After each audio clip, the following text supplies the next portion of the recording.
what is your name? Alexandros Alexandrou. Okay. And where were you born? In Nicosia. And where do you live now? In Larnaca. Okay. And what is your occupation? I'm a civil engineer and a property agent. Okay. Tell me the story of the division of Cyprus. When did it happen and why? Strictly speaking, the division of Cyprus came in 1974 after the Turkish invasion, intervention, whatever you want to call it. So yeah, I would say in 1974. Okay, how did it happen? I would say the trigger effect of this happening and the excuse, let's say, of Turkey was because they needed to intervene to protect the Turkish Cypriot community after the putsch which happened, overthrowing the government. So, yeah. Okay. Are the people on the other side your friends or your enemies, and what's the biggest difference between you and them? Everyone is my friend. There is no difference in terms of people, other than the usual demographic differences. Okay. Do you know people from the other side?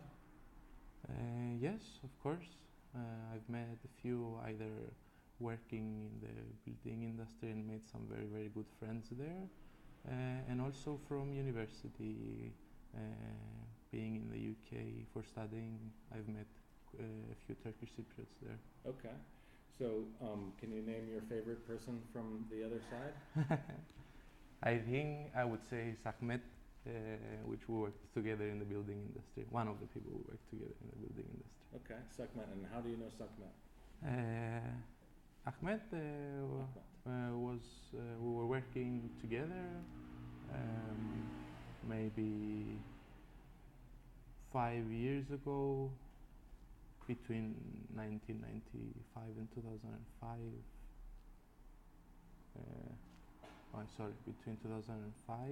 Between 2000 and 2010. Okay. Yeah. Okay, great.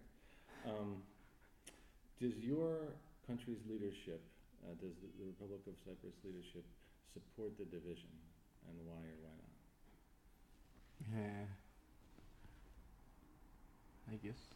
I guess nobody supports a division. They wouldn't or shouldn't support the division if we think that the politicians or the people of this country, they want the best for this country. So yes, dividing the island would not be the most favorable solution, and of course unifying an island and having an independent unifying island in this part of the world would be the best for the residents of this island. Okay. Now, does the Turkish government or the Turkish Cyprus government support the division, and why? No, again, since they're residents of this country, they would want the best for this country, and again, they also would favor it. It's logic to have a unified, peaceful island. But of course, also the Greek Cypriot leadership and the Turkish Cypriot leadership are too small to be able to control everything that happens to them. You can see, talking about the Turkish Cypriot governance, that of course Turkey has a big hand in it and has some leverage in the Turkish Cypriot government. Okay. What does the Greek side have to gain by resolution? Everything. Having a peaceful and stable environment in this part of the world. So investments can come, and because stability and safety is the most important thing, and have this part of the world developed more and more. Ideally, Cyprus would have been nicer and greater than Monaco, definitely. And the Turkish side, what do they have to gain by resolution? Again, all the goods that having a stable and peaceful island they would gain for sure, since they are residents of this island. Okay. How would your life change if the wall was removed and the situation was resolved and all the restrictions were eliminated? What would you do differently?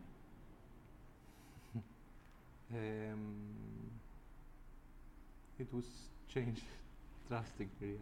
I would be able to move freely in all the island and do business in all the island, attracting people from abroad and showing them the beauties of the island. Mm-hmm. Okay. Why has the situation not been resolved already?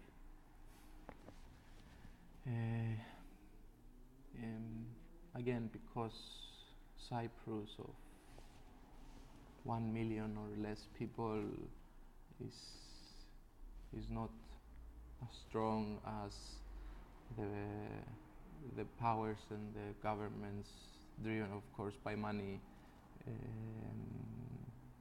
So yes, in this part of the Mediterranean is disputed since ancient times, and it's been precious from ancient times. In ancient times, the whole island was full of trees, full coast to coast. And when the first people started building ships, they came to Cyprus and they cut all the trees here. So again, now unfortunately the governments are driven by money and by interests, so everyone wants to benefit and infiltrate Cyprus, like Great Britain managed to do so after so many years of colonization. They managed to keep some bases here and have some major strategic position here. Also, of course, Turkey wants to have a part in this part of the Mediterranean. It's the easiest way for Turkey to be part of the EU, much easier than changing their mentality, their legislation, the way the country is run. So also maybe the United States is one way to have a hand in Europe. If you see that Europe is an entity and they have to trade internationally. So yeah, it's a precious piece of land in the middle of the world that have connections to Africa, Asia, Europe. So yeah, we've been blessed and cursed for this location. And it hasn't been resolved already because there's so many interests? Because there's so many interests, yes, because the big powers, let's say the big governments, again, Great Britain, Turkey, Greece, America, Russia maybe, would all want to have a holiday home in Cyprus. So they just divide the people so they can conquer one way or the other, modern way conquering. So yeah, big powers don't let these 1 million of inhabitants of this island to rule themselves. I see. And if the inhabitants were allowed to rule themselves, what would that look like? Nicer than Monaco, definitely. What would the political situation be like? How would it be structured if they were allowed to rule themselves? What would the government look like? I'm not sure how can I answer this question now. I'm not sure how can I say what people should vote for their government, and they should deserve their government also. So yes, again, having a fair solution to unify the island is the most important thing, since this division of the island is the main issue every morning we wake up, and is interconnected to any of the rest of the problems we face in our everyday life. And I guess it's been that way for your whole life, right? You're probably not, you weren't even born maybe in 1974. Yes, born a few years later.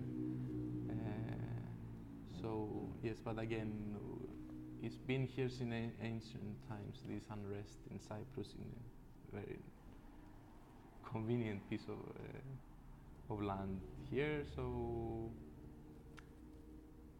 yeah. And your ancestors, how far do they go back on Cyprus? Do you know? You mean my immediate family, or? Yeah, like were your parents, grandparents, great-grandparents all born in Cyprus? Definitely. Yes. I would say off the top of my head, at least the 18th century onwards. I know my genealogical tree. I see. Were inhabitants of Cyprus. Yes. Always in Cyprus? Yes. Okay. Mm-hmm. Wow. So the last question then, people from all over the world may be watching this video that don't know anything about Cyprus. So what's the most important thing that they should know about what's happening here? Again, Cyprus is one of the nicest places on earth to live and grow, and not just to go on holidays, but also to go on holidays. And so, yeah, everyone since ancient times wanted a place here, but we should understand that the way forward in the future for better development for our future generations is to have a peaceful solution built in solid grounds, so we never face dispute again. Okay, wonderful.